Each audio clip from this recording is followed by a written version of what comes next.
शुरू में था और मेरा क्षेत्र इटावा नहीं था, तो अक्सर वो ये कहते थे कि एक सांसद कन्नौज से जरूर हो लेकिन कुछ हिस्सा इटावा का भी है, इसलिए इटावा रहा करो।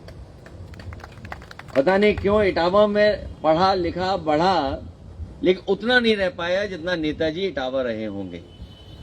हमें इटावा से ज्यादा जो नेताजी का अपने आप में जिससे ज्यादा लगाव था, सैफई, वहां ज्यादा लगाव महसूस हुआ। इसलिए इटावा के साथ साथ हमें सैफई रहने का ज्यादा मौका मिला। ये सच आपने कहा कि इटावा की पहचान बनाने वालों में बहुत बड़े बड़े लोग यहाँ हुए हैं, और कभी कभी हम अपने ही शहर का इतिहास नहीं जानते।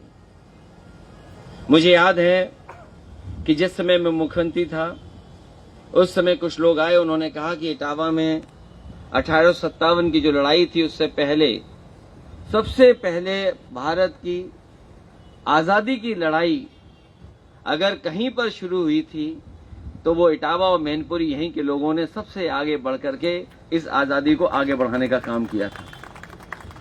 यहां पर बहुत सारे लोग वो जानते होंगे मैनपुरी कॉन्स्पिरेसी के नाम से, हालांकि वो रहने वाले इटावे ही के थे। आज जिला अलग जरूर हो गया औरैया, लेकिन वो इटावा जिले के ही थे। इटावा के जिले से ही उन्होंने मैनपुरी की प्रतिज्ञा कविता लेकर के एक इतिहास और उस समय के क्रांतिकारियों को आगे बढ़ाने का काम किया। मैं बधाई दूंगा आदरणीय विश्वपति जी को कि जिन्होंने कम से कम ये प्रयास किया और ये मेहनत कर करके जो इतिहास हमें भी नहीं मालूम है, उस इतिहास को आने वाली पीढ़ी तक पहुंचाने का काम करेंगे। इटावा की अपनी पहचान है और बहुत सी चीजें खो गई हैं, समय समय पे याद आती हैं। मुगले आजम जिन्होंने बनाई फिल्म के आसिफ, वो यहीं के थे।